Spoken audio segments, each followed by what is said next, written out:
yang namanya cinta itu gandengannya penderitaan. Kenapa? Karena cinta itu tidak egois. Penderitaan itu bagian paling penting kalau kita ingin memahami cinta.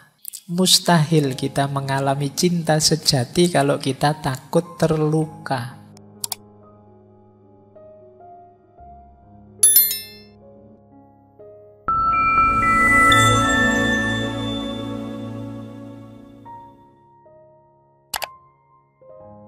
Assalamualaikum warahmatullahi wabarakatuh.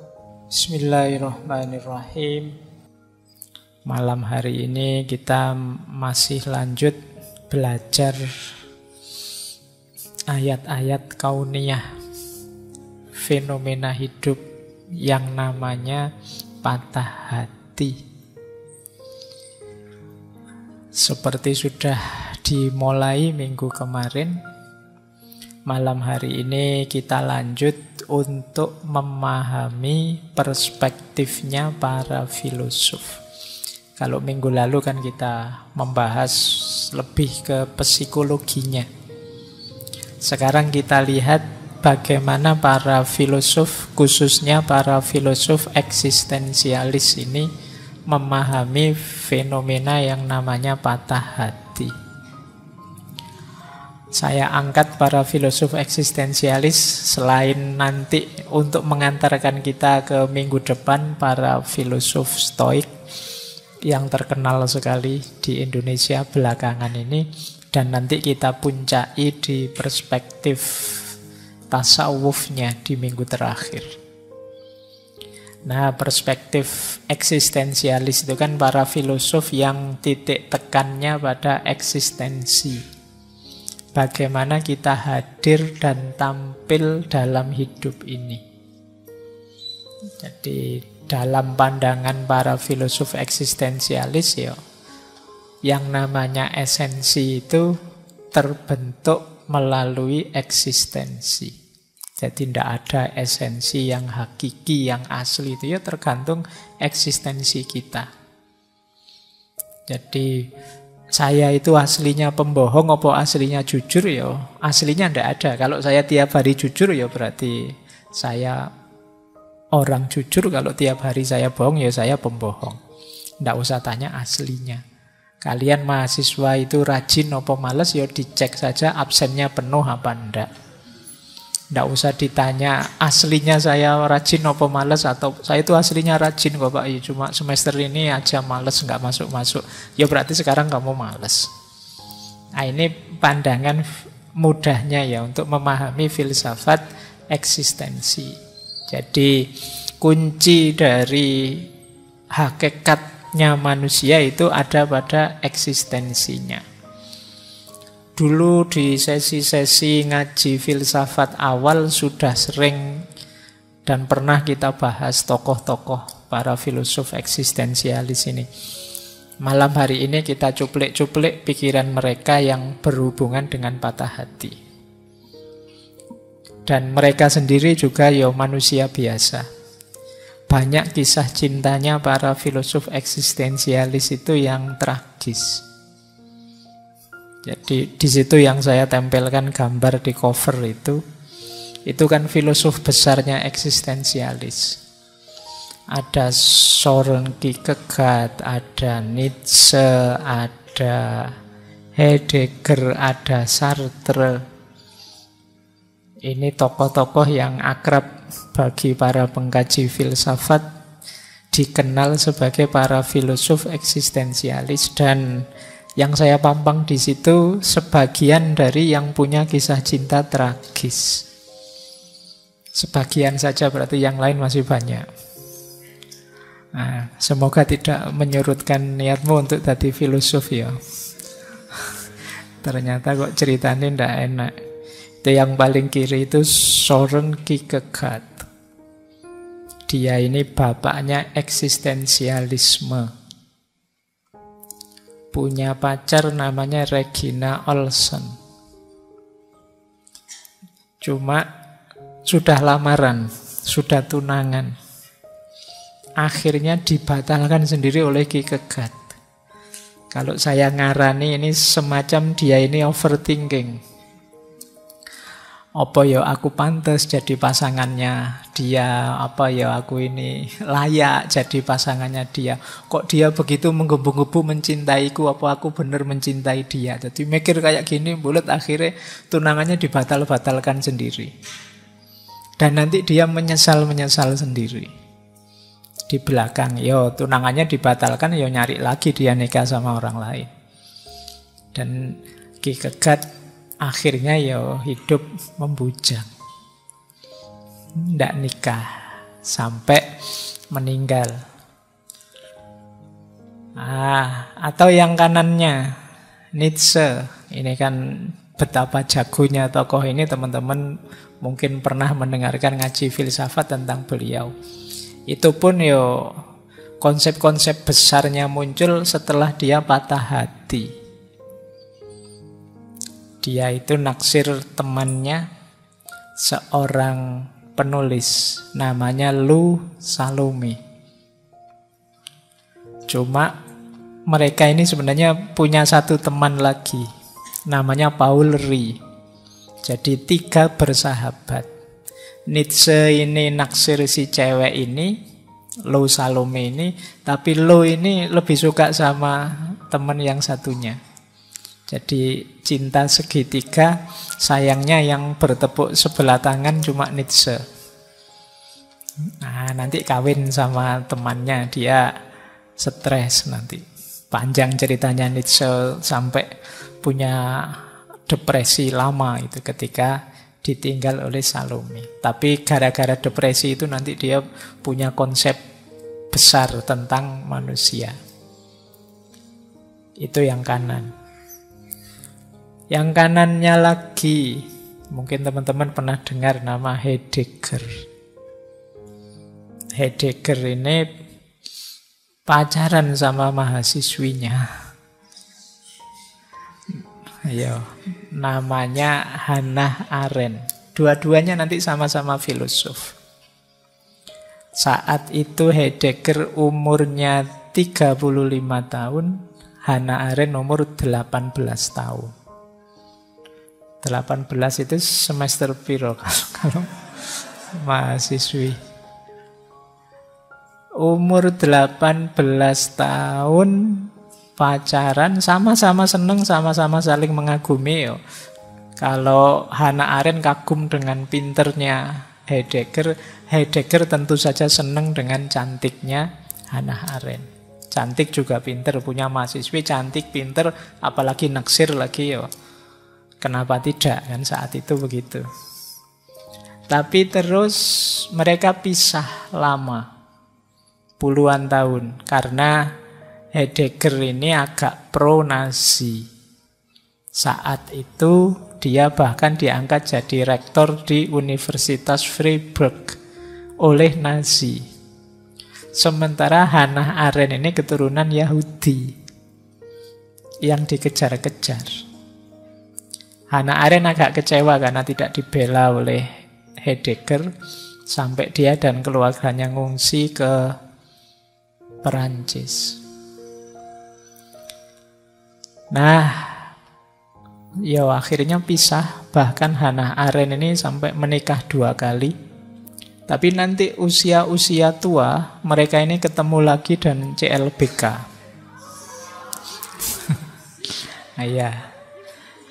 Jadi ya, dan akhirnya ya ndak nyambung, wong sudah sama-sama tua, cuma surat-suratan tapi isinya ya saling mengagumi saja. Nah, jadi pahit juga ternyata Heidegger. Yang agak unik ini Sartre. Sartre itu pacarnya Simone de Beauvoir. Dua-duanya filosof eksistensialis, meskipun Simone de Beauvoir ini fokusnya pada feminisme. Dua-duanya sangat mengagungkan kebebasan. Maka dalam cinta pun juga begitu. Mereka ingin cintanya berkomitmen untuk tidak komitmen. Jadi dia ingin cinta yang tidak mengikat.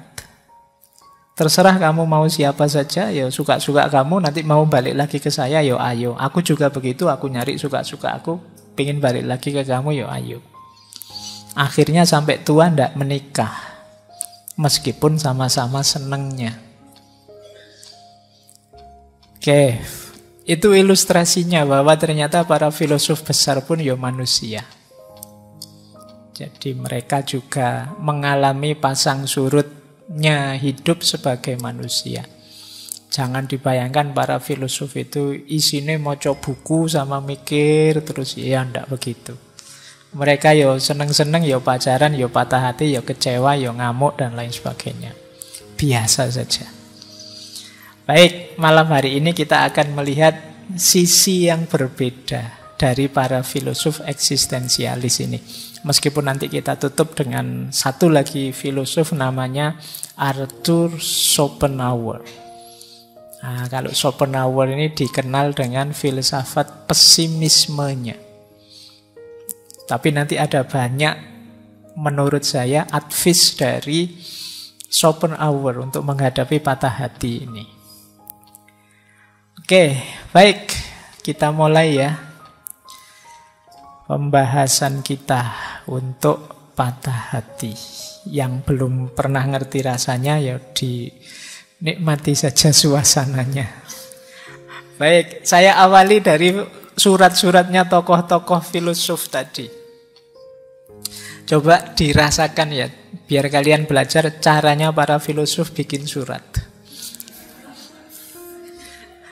Ya, cuma tidak bisa saya tulis semua. Mungkin kapan-kapan kita urai lagi. Ya surat-suratan, tidak kayak sekarang. Kalau sekarang kan pacaran kamu WA-an saja. Nulis males. Paling sekarang juga kamu ngirimnya bukan tulisan tapi emoticon. Jadi kalau kurang seru. Kalau ini seru. Misalnya tadi Soren Kierkegaard tadi. Padahal sudah sama-sama jatuh cinta, tapi akhirnya ya berpisah. Karena itu tadi bahasa saya, mikirnya kejeron, bahasa Jawanya. Terlalu panjang mikirnya. Nanti buat pelajaran kalian ya, kalau mau nikah aja mikir suwe-suwe. Nanti jadi overthinking, malah ndak jadi. Nah ini surat ya setelah pisah dengan Regina Olsen. Ya dia sudah jadi miliknya orang lain. Kata Kierkegaard begini di suratnya. Sebenarnya lah aku datang, menulis, berpikir, berbicara, ragu-ragu, dan mendesah. Bergema kamarku oleh suaraku sendiri tentang dirimu.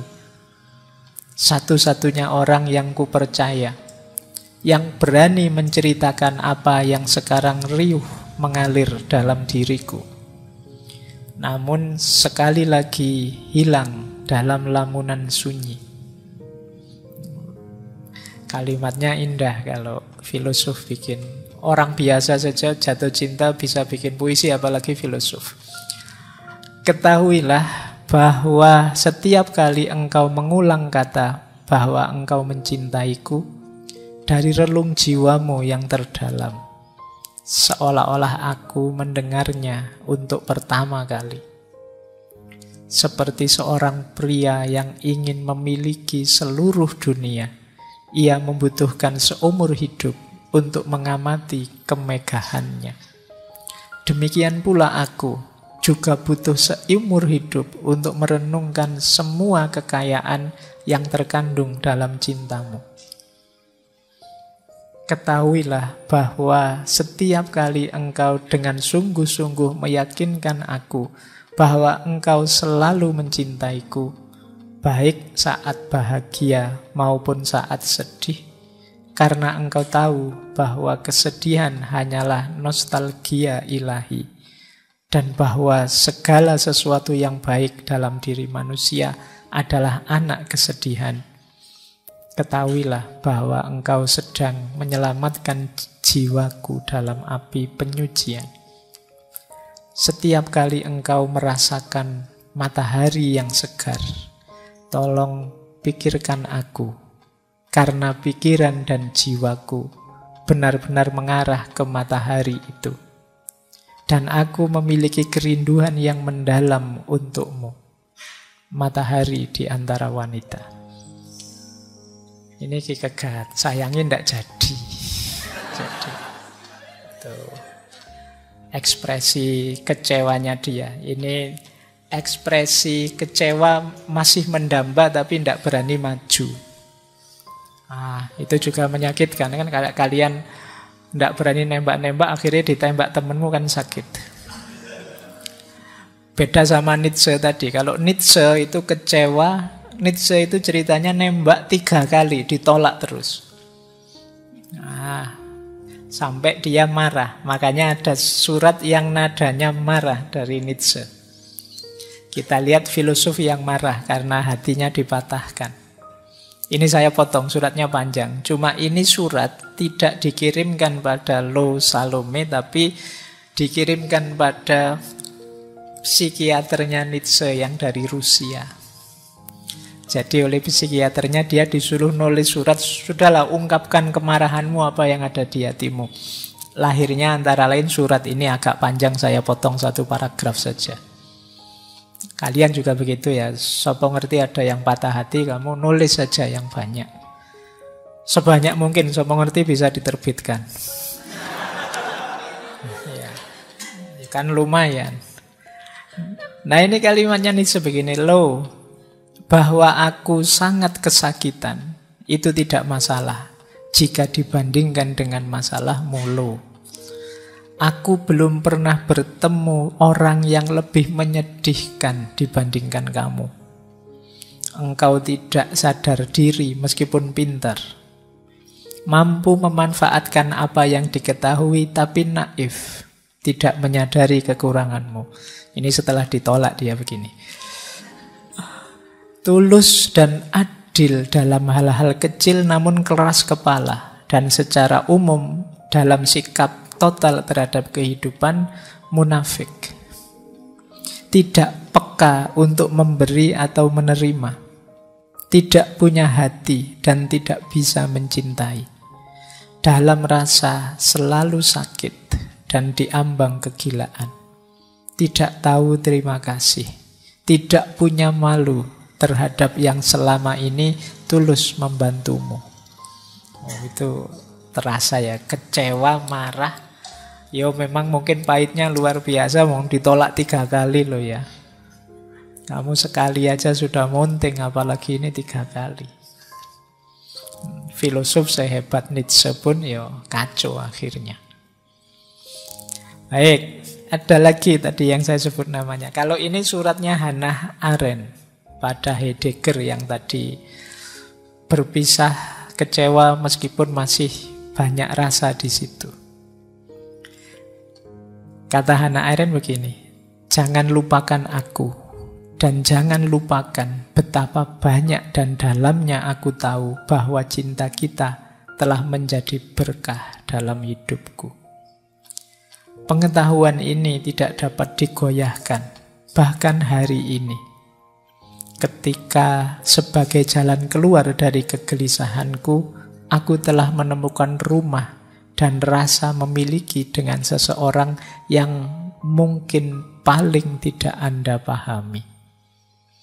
Aku mencium kening dan matamu, Hannahmu. Ini sudah tua ngirim surat ini.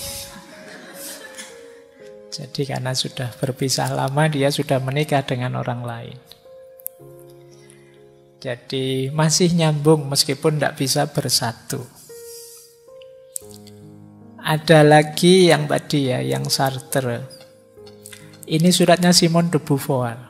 Orang yang ingin mencintai tapi tidak mau terikat. Maka kalimatnya agak unik. Aku tidak memikirkan hari ketika aku akan bertemu denganmu lagi. Aku tidak perlu melihatmu. Karena aku tidak pernah berpisah darimu. Aku masih di dunia yang sama denganmu. Aku mencintaimu. Engkau sebenarnya tidak meninggalkanku. Ini kalimatnya kalimat isyarat, agak ambigu. Jadi berpisah atau tidak berpisah sama saja. Mau datang ayo, tidak datang juga tidak apa-apa. Kalau kamu pergi, bagiku engkau tidak pergi kok. Engkau masih ada di dunia yang sama dengan aku. Engkau tidak pernah hilang dari diriku. Jadi terserah kamu mau kemanapun, situasimu seperti apapun, engkau masih ada di hatiku. Itu Simone de Beauvoir. Karena Sartre ini agak nakal orangnya. Gonta-ganti perempuan sering. Tapi ya memang filosofinya begitu. Ya, teman-teman jauh lebih arif untuk menyikapi mana yang boleh diikuti, mana yang tidak.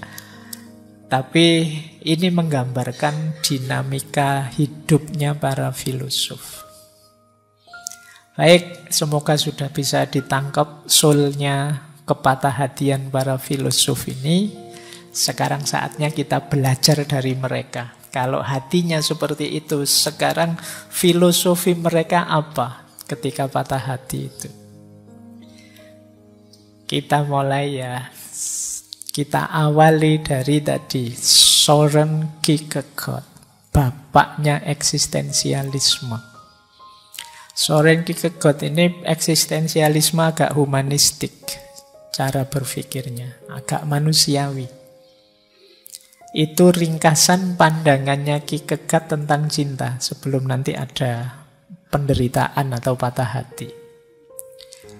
Itu kalimat-kalimatnya lengkap. Kalau teman-teman ingin mendefinisikan cinta, boleh meminjam teorinya Kierkegaard ini. Kata Kierkegaard, manusia itu terlahir ke dunia ini untuk memberi dan menerima cinta. Tanpa pengalaman itu, hidup akan jadi hampa. Jadi kalau ada yang tanya, untuk apa aku hadir ke dunia? Untuk mencintai dan untuk dicintai. Tidak kok, kita itu untuk berbuat baik kok iya. Ketika kita berbuat baik, kita akan dicintai orang. Dan kebaikan puncak itu tidak lain ya cinta itu sendiri. Jadi hidup ini ya isinya hanya untuk mencintai dan dicintai. Hubungan kita dengan apapun ya puncaknya nanti cinta. Termasuk dengan Tuhan. Jadi ini jawaban versi Kierkegaard. Ya tentang cinta, ya cinta itu sebenarnya ya amanat hidup. Bahwa kita ini hidup untuk mencintai dan dicintai. Jadi ini idealnya begitu. Meskipun ya banyak orang lupa hari ini. Lupa bahwa dia juga perlu dicintai. Berarti apa? Jangan melakukan yang buruk-buruk. Jangan melakukan hal-hal yang menyakiti hati orang lain. Jangan berperilaku yang menyusahkan orang lain. Nanti mereka tidak cinta ke kita. Kalau tidak cinta ke kita, itu akan ada kegelisahan tersendiri dalam diri kita. Karena di antara fitrah kita, itu fitrah untuk dicintai. Kalau ada orang tidak senang dengan kita, benci dengan kita, itu kan kita tidak nyaman. Meskipun kita merasa kita yang benar. Padahal tadi aku yang benar loh, mengingatkan. Kok dia marah-marah? Itu kan kita gelisah. Kenapa begitu? Ada fitrah dicintai, tidak ada fitrah mencintai dalam diri kita. Kalau disukai orang, disenangi orang, itu kan kita suka, kita nyaman.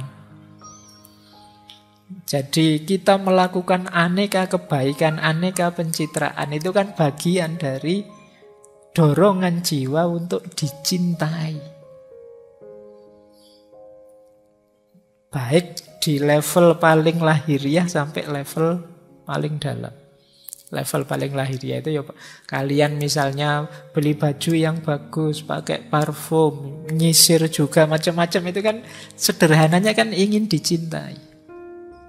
Ingin orang suka, melihat kita suka. Itu mengapa kalian dandan, pakai baju dan macam itu kan waktu keluar, ketemu orang. Kalau di kamarmu sendiri kan yo, kamu pakai celana pendek, kaos sobek-sobek, santai, kelekaran kan tidak masalah. Tidak ada orang lain masalahnya. Nah, ada dorongan untuk dicintai, maka ketika kamu keluar, ya cepat-cepat ganti baju lah, cepet-cepet dandan lah, nyisir lah, dan lain sebagainya.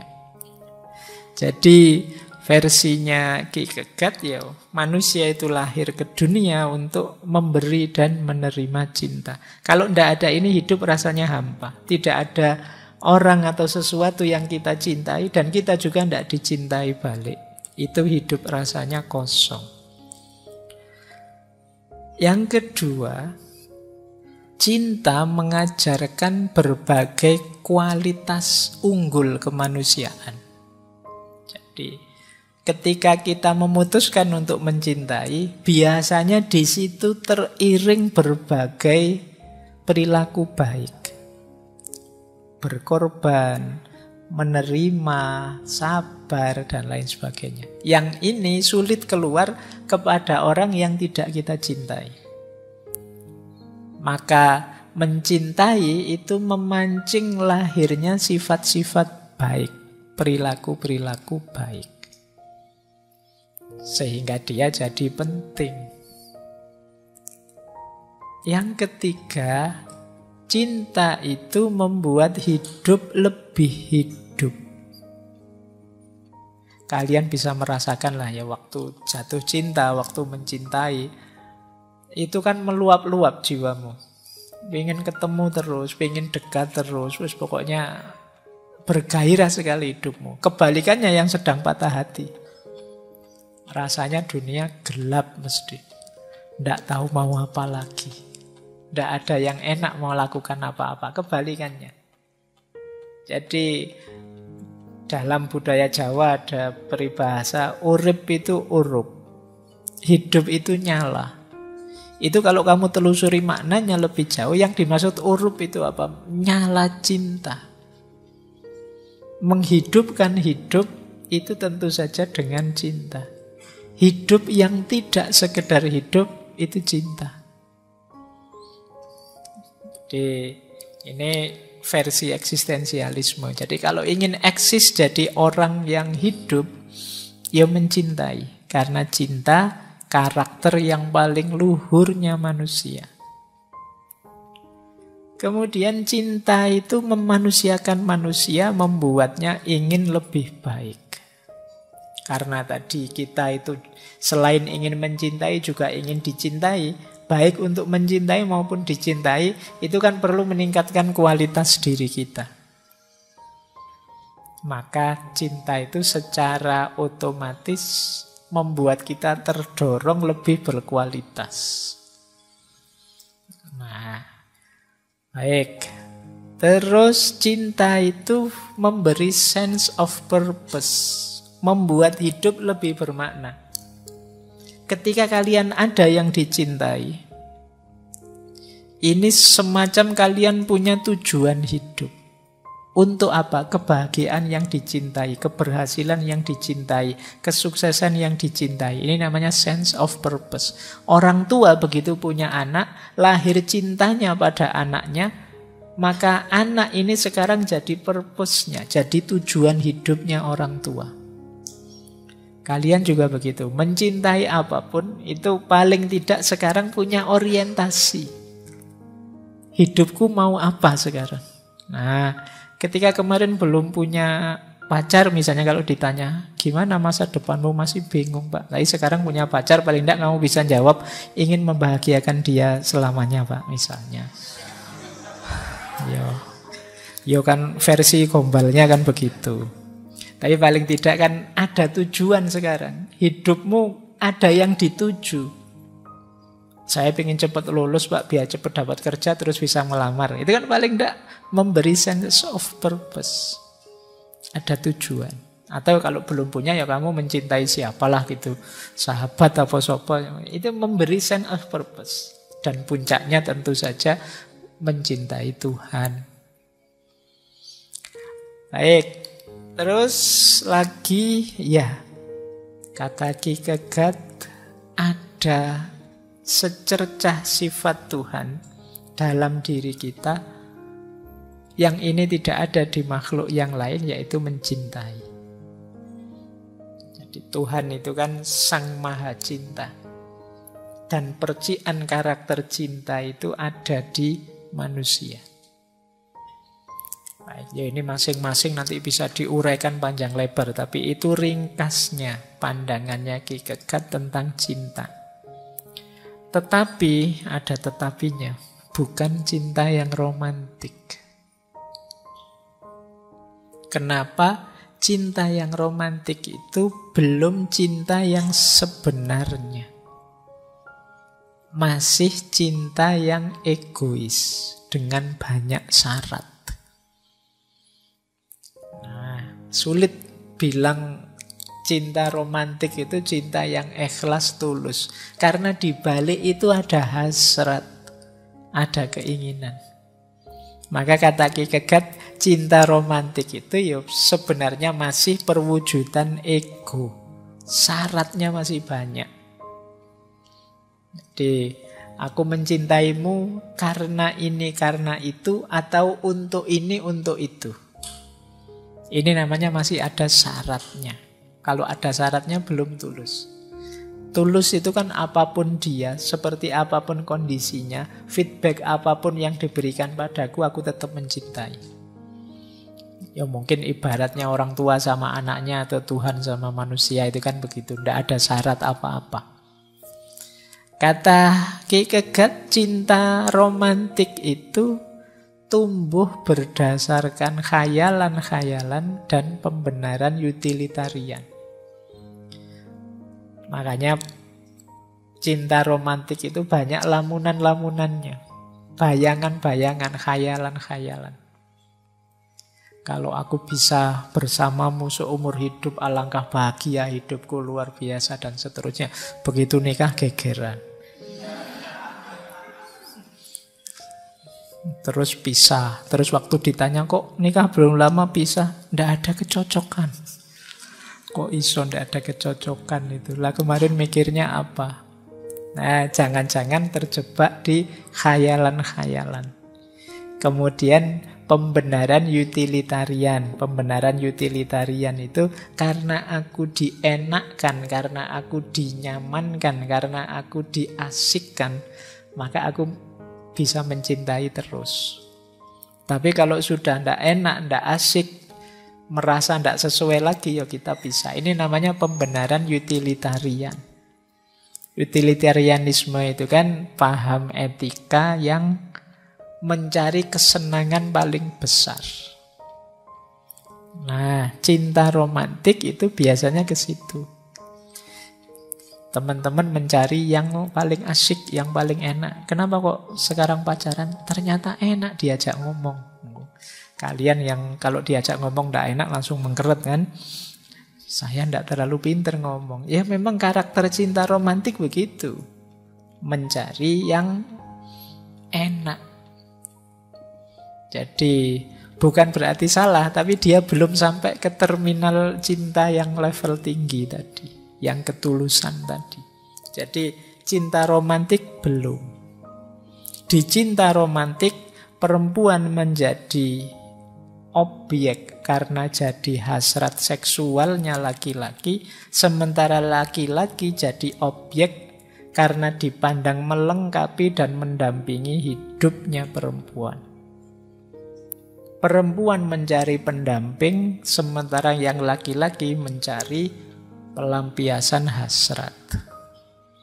Nah, ini teorinya Ki Kegat ya, kalian boleh setuju, boleh enggak. Kalau jujur mungkin ya setuju. Meskipun alasanmu ndaki-ndaki cinta tulus, ndak pamrih, ndak apa, ya ujung-ujungnya nanti ke situ.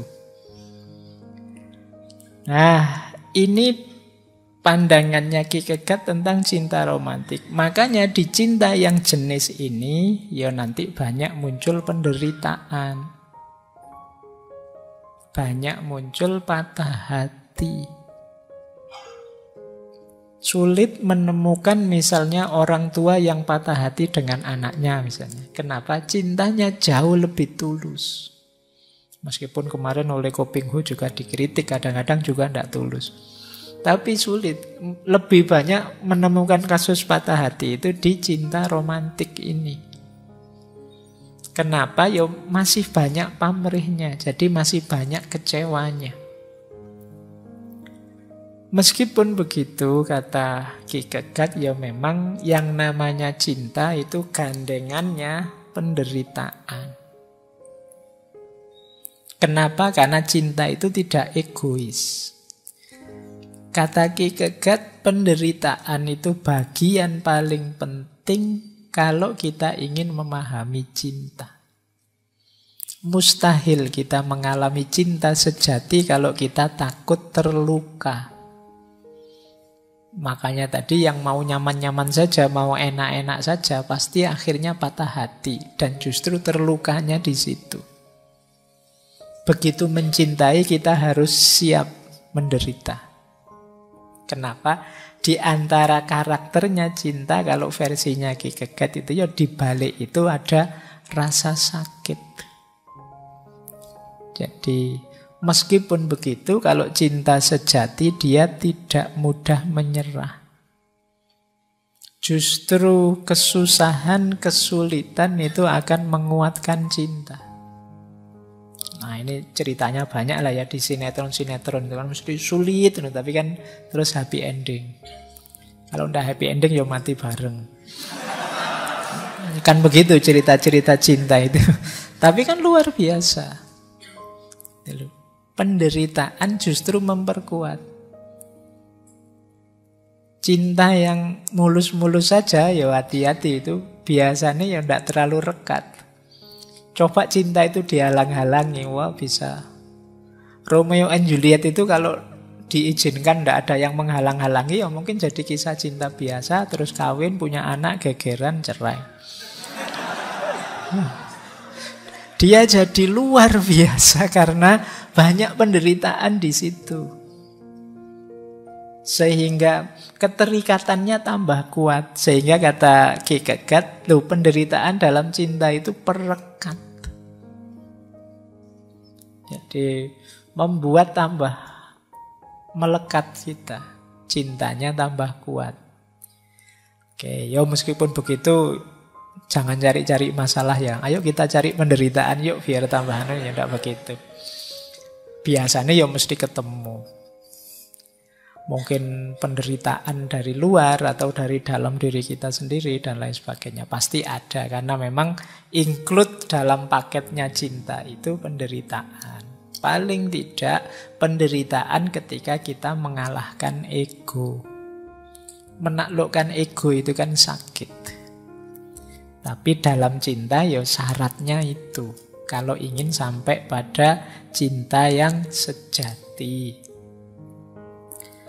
Baik, jadi ada kalimat dari Ki Kegat itu, kita tidak bisa mengaku cinta pada seseorang kalau kita tidak mau sengsara demi dia.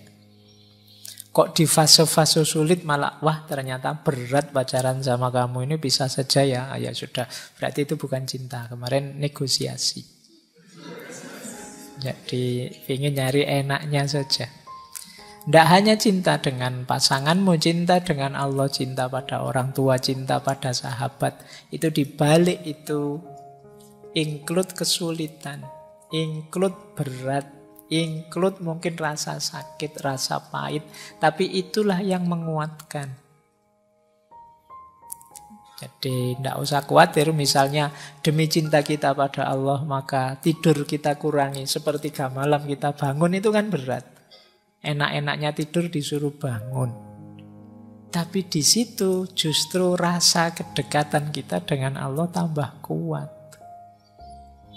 Sama orang tua juga begitu. Mungkin membantu orang tua apa, itu kan rasanya berat. Tapi di situ kita tambah dekat dengan orang tua. Maka jangan menghindari rasa sakit dan penderitaan. Kok saling mencintai begitu ada rasa sakit dan penderitaan bubar, itu kemungkinan belum cinta. Ya masih dagang lah, masih aku untung apa, kamu untung apa. Kok untungmu lebih besar, wah nggak enak, gantilah. Nah, itu masih dagang namanya. Kamu kok enak terus, aku yang susah terus, enggak lah. Nah, justru orang mencintai itu ya kalau bisa engkau bahagia, aku susah enggak apa-apa. Itu kan kalau dalam agama nama lainnya orang mencintai itu kan sampai di level ikhlas. Seperti yang kita bahas dulu.